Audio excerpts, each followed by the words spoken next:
Hello everyone, this is Leeway Model.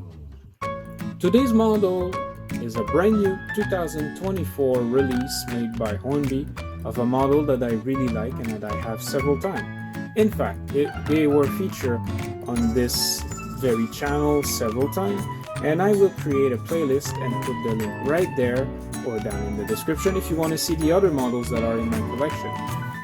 But the 24 version is right here in this box.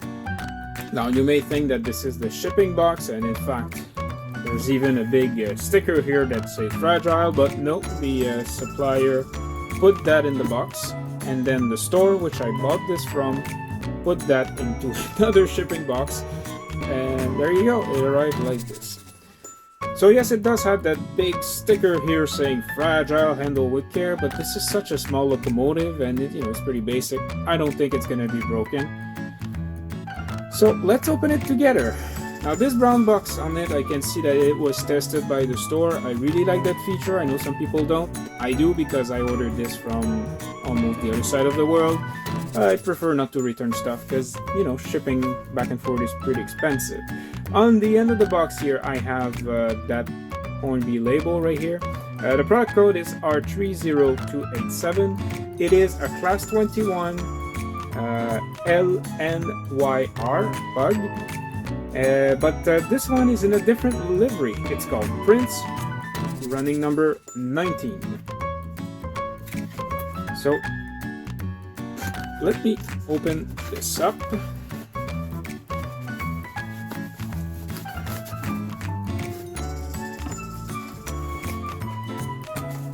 Okay, let's see that it has some padding in there again, so there it is. I gotta say, it's the first time that I see this little locomotive not in a black livery, and if I just put this on the side for a sec, you are gonna see that I have this one many times, the oldest one being from I think 1998, and well, the newest one being the 2024 version. All the other ones usually are black like this, so when I saw one with a different livery, I knew I had to pick it up. And in fact, I pre-ordered this, and with the price of modern models now, this is something I don't really do that much. So you can see here that employee SAC has tested this again. So thank you for that. So let's take a look at the box here. First of all, we have a nice picture of it. Some things you can see here. Yes, the motor is in the cab, so it tells you how old this tooling is. And in fact, fun fact for you, this tooling was not even made by Hornby originally. It was made by another company, if I remember correctly. I think it was Dapple. But I'm gonna confirm this and probably write a little something if it was wrong during editing. So for this one, it was classified as a 0F because not powerful at all. It's a shunter, and the interesting thing about this is that this is one locomotive that was preserved. Yes, it is. February 2022. The fire was in its boiler for the first time since the early 1970s, and yeah, that's good. Actually, I'm really excited now because all the other ones I've seen of this, they were always black. Mind you, if they were interesting when they were in the black livery, it should be pretty interesting with that one. So there you go, you got the regular instructions. You've seen these several times. One thing that you can notice, the motor is in the cab, and also another thing that you can see right here is that this is one of the models made by Hornby, and there's not many that is not DCC ready. So let's open this up. So we have a detail bag right here. all of those pugs, they all have that detailed back with a whole bunch of lamps, those signals, also the round thing there, and a conductor or an engineer. So the reason I think that they've included this is to hide as best as possible the motor. So let's put this on the side. Now let's take a look at the locomotive itself. I gotta say,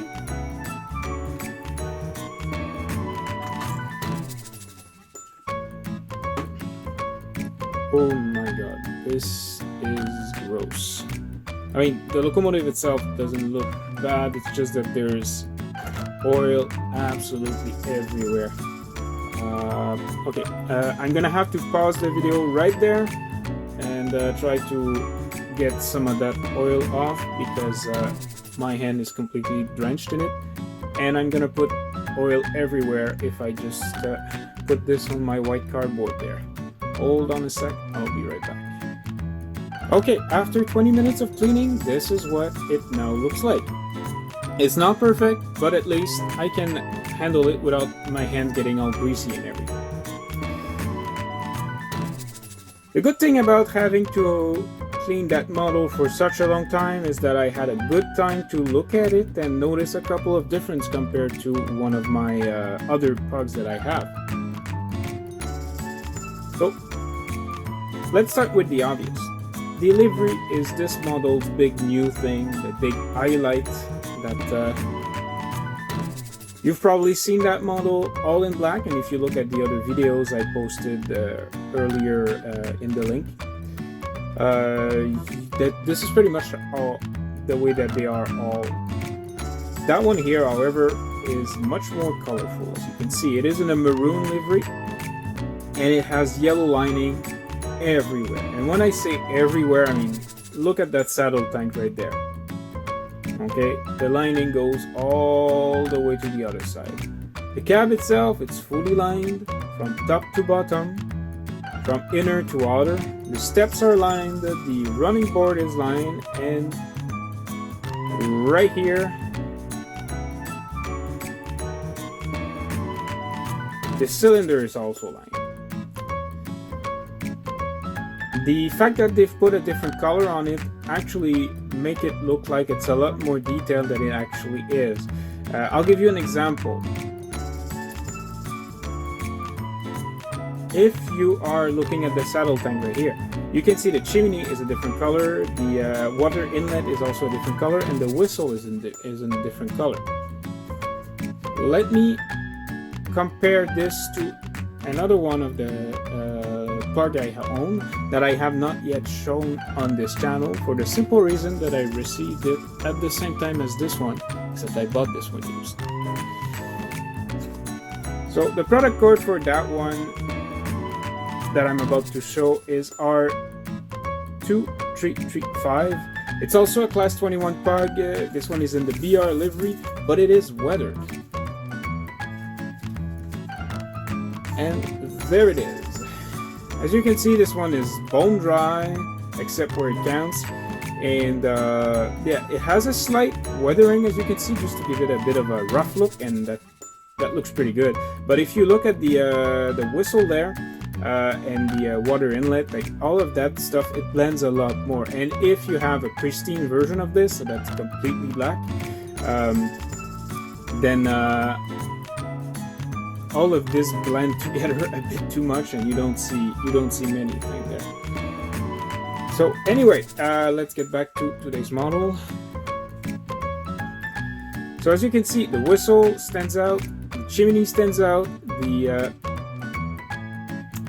water inlet stands out. All of those little reversing rod, little pipes, little suspension, all of that, because of the color contrast, it does stands out a lot more. I suppose that if I just show you another one here, where yeah, it's well, just the fact that it's weathered, you see the details. In the pristine black version, you don't see much down there, and it really helps to appreciate all of those small details. I can see why Hornby still republished this although it is a very dated model by today's standard, especially since there are absolutely no interior cab detail.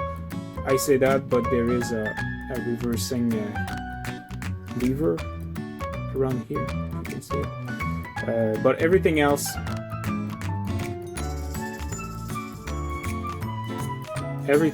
is just the other thing I'm a bit surprised about. I would have thought that they would have blackened this part here because it's just there to hide the motor. But if I'm looking even at my weathered version here, they've also weathered the part that is just designed to hide the motor.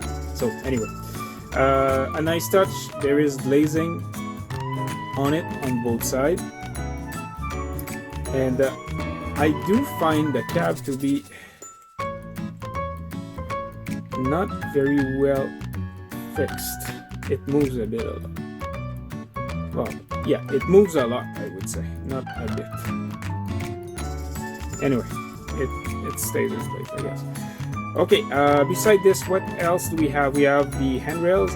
I gotta say, the handrails are not exactly the same color as the local. Like, they're more like pink compared to the maroon of the local. In terms of handrails, we have on both sides of that door here, same on the other side, and all around the saddle bank. Also, other details that we can see, we have a builder's plate on each side right here, and it is legible. Finally, the fact that the wheels are of a different color just add a very good finishing touch if I compare it to the other one that I have right here.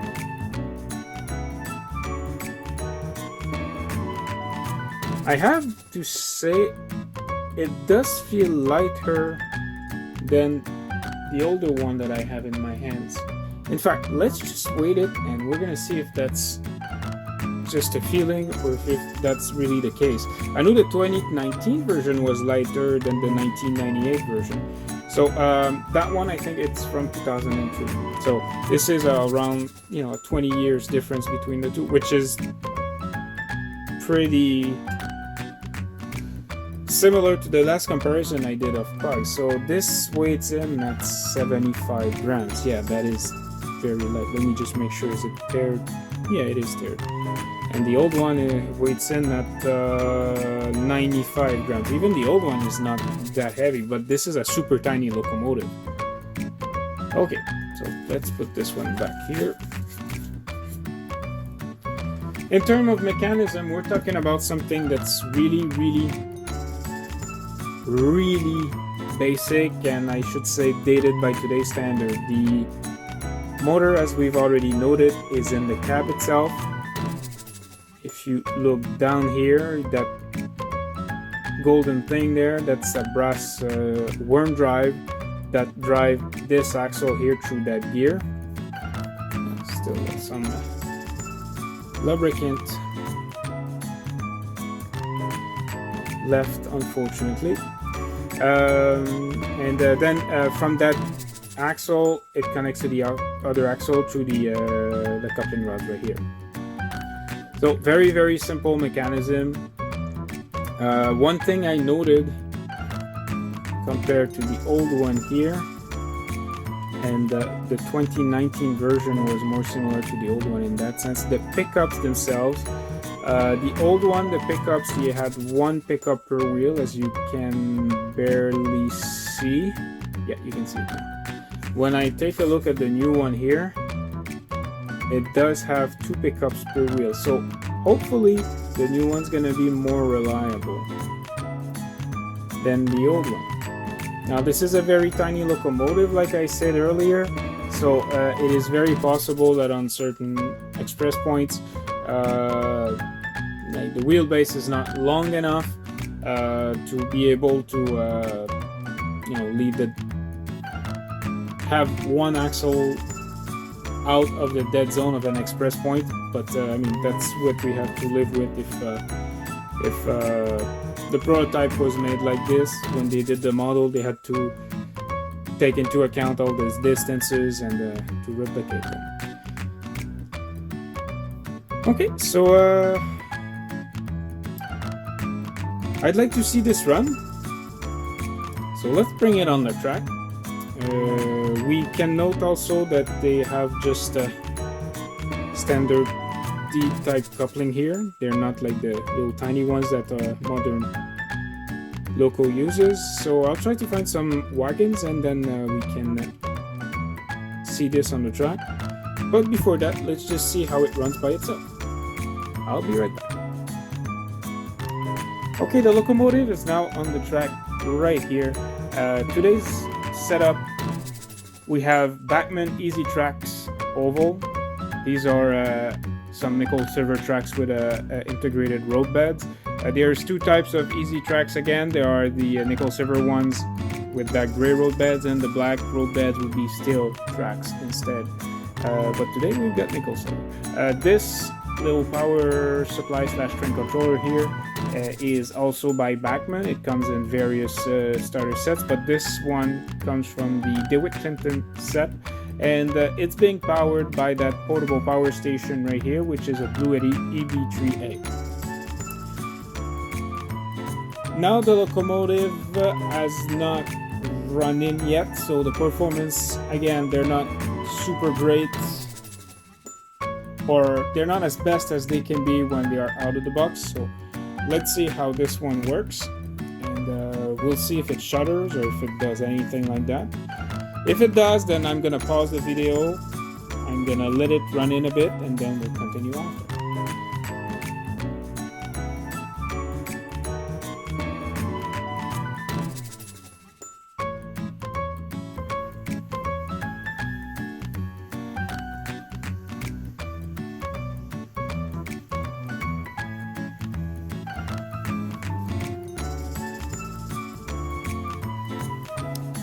Okay,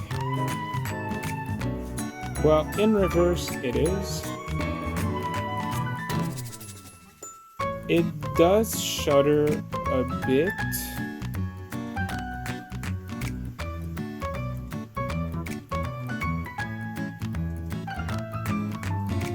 But I had to put quite a bit of power to start with. So right now it's about at 60%. Let me try to see if I can bring it forward.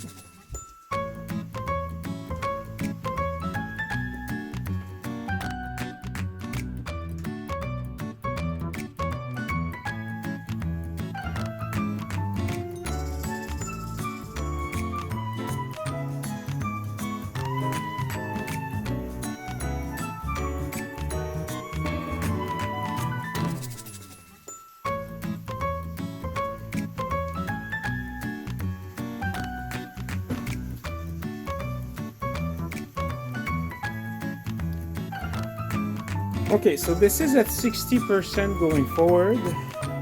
Sure is a lot smoother than just a couple of cycles ago.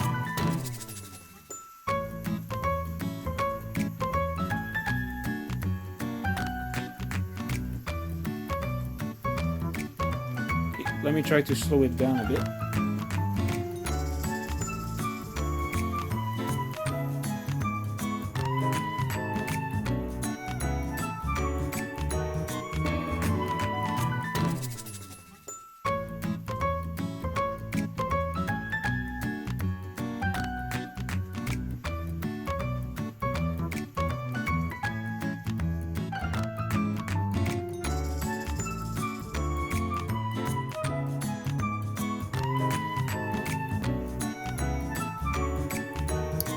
Okay, so as soon as I bring it under 50%, as you saw, it does stutter quite a lot. So what I'll do, I'll let it run in, and I'll see you right after. I'll be right back. And we're back. The locomotive had about half an hour in both directions to get run in. What I'd like to show you before we go ahead is what the performance of the older locomotive that I showed you a bit earlier is compared to the new model that we have right here. So I will just briefly change that locomotive for the other one so you can see. I'm gonna try to bring the power to about 40%, in both situations.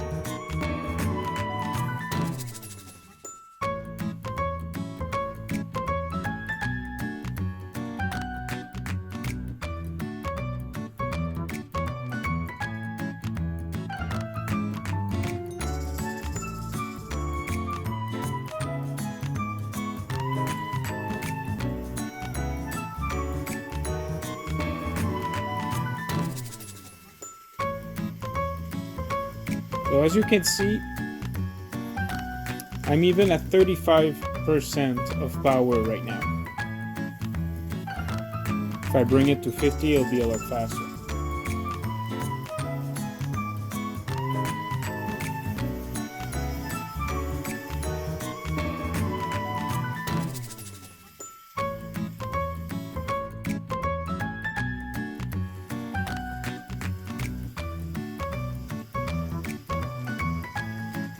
And it does have the same exact performance result both going forward and backward.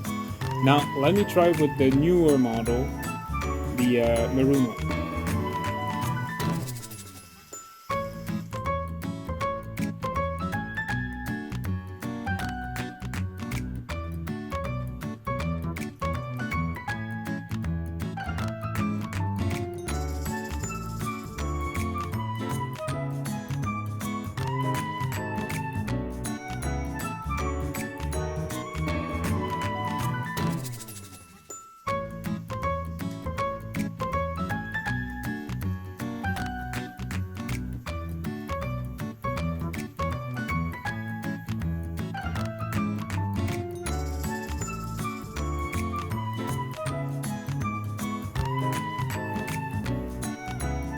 Okay, so this is at 40%. As you can see, the model do stutter. It does require more power to be able to go to the same speed as the older model, which is surprising because usually it's the older model which requires a lot of power compared to the new one. But I do think that doubling the amount of pickups on the wheels seems to create some drags, and it is stuttering. However, if I increase the power to about 60%, then it smooths itself out and it is usable. So let me just show that to you.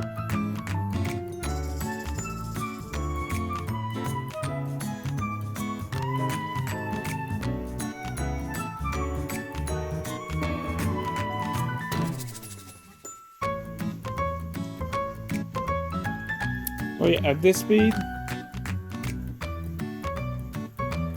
it seems decent enough.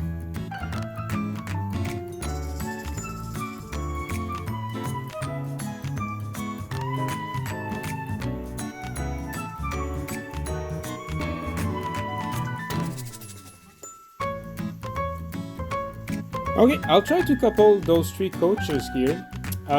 What those coaches are, if I take one up close for you.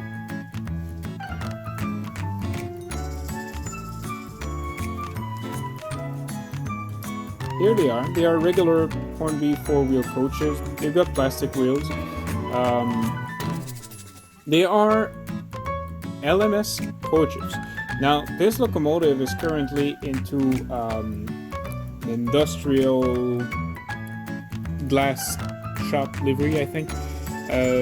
But it's in its preserved form. So, knowing that originally this locomotive, being the LNYR, was then transferred to the LMS, I thought that these were pretty fitting. And also the maroon and bolt coaches and locomotive seems to match quite a bit, so I think it's gonna look good. Let's do that.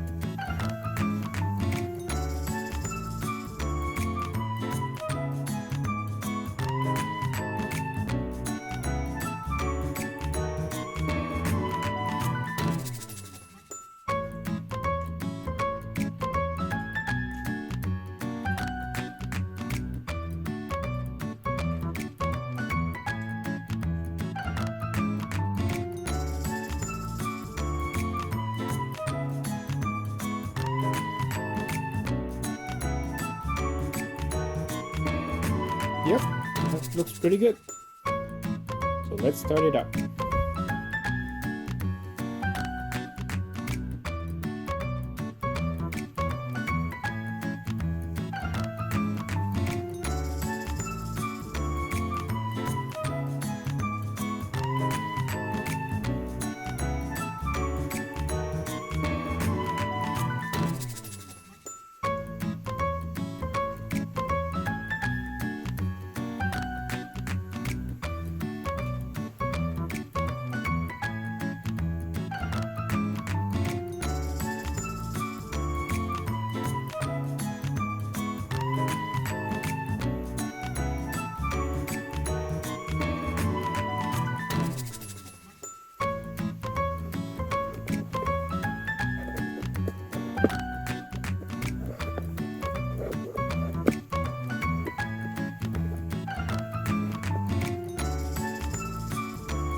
the performance are not that great, but I gotta say that I really enjoy seeing it.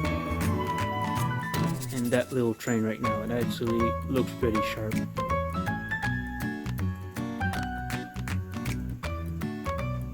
So let's wrap this thing up.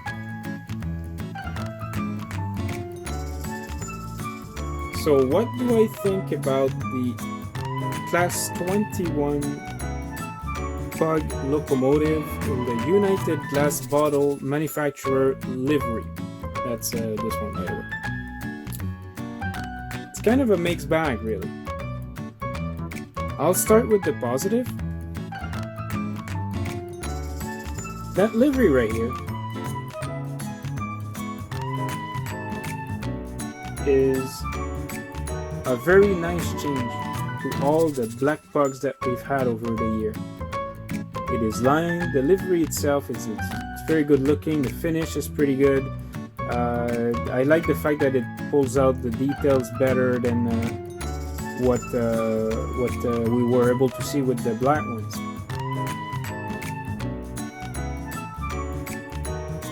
I'm afraid, however, that's pretty much where the positive's gonna end for this one. On the downside, see, I spent a lot of time trying to clean it, and if you look, now that I've run it a bit, there is lubricant everywhere again. And in fact, I have one of these nearby to wipe my hands off after touching it, because I can't even say that this is overlubed. This is ultra overlubed. It's almost like if they just took the locomotive and then dip it in lubricant, so all that section right here was all drenched when I opened the box, and you know, it's pretty much drenched again now after just running in for I would say maybe a 1 hour run in, 30 minutes in each direction, and then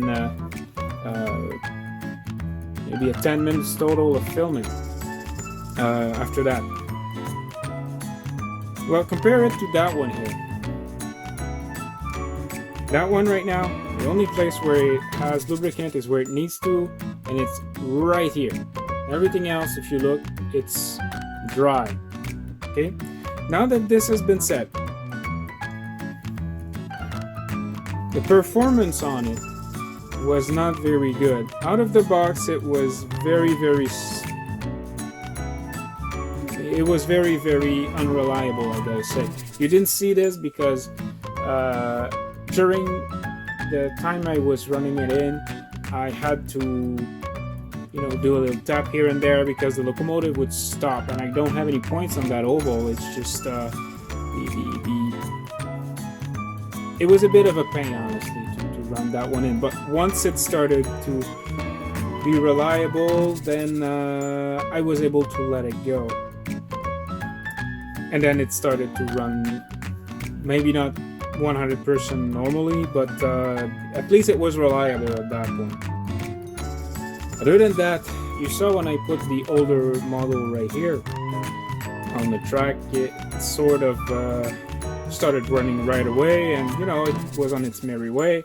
And this is pretty much what I've always experienced with those models. This is a first for me to have one that has performance issue.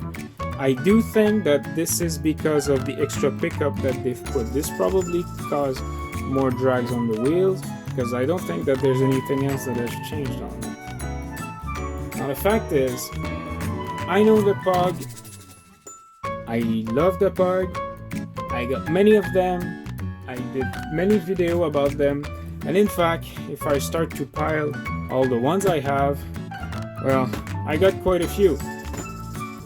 All dating between, I think this is either 1998 to 2024 and the 2019 version right here. And it's the first Pug that experienced that issue, whereas all the other one, they would just, you know, work with nothing really special. Another thing that I noted, it is much lighter than the other version that I have. One notable exception being the 2019 version, which is about the same weight as the 2024 version. However, if I take the 2003 version or any of the other one that I showed you, They are significantly heavier by about 30% compared to the newest offering from Hornby regarding this. So this has me thinking, why are they doing this?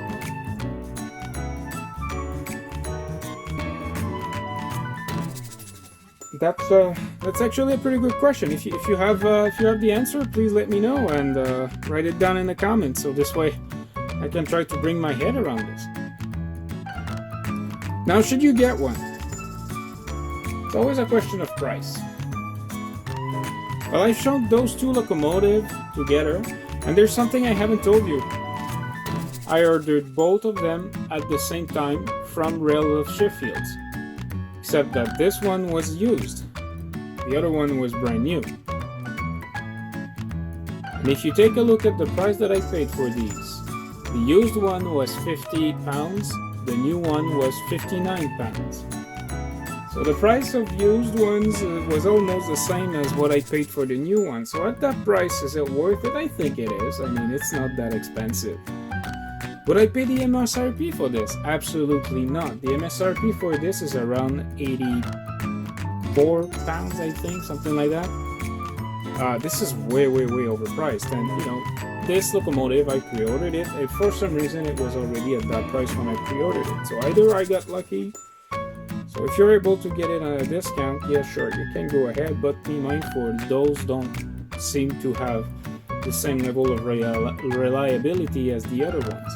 Another thing I can say is that I don't seem to be the only guy who's having those reliability issues. As it turns out, after looking around a bit, it seems like Sam Train did a review of this, and he also experienced the exact same thing regarding the reliability of the locomotive. So anyway, it's for you to decide if you're able to live with this at that price. On that note, this was Leeway Model. I hope everyone have a very good day, and I'll see you in the next video. Leeway Model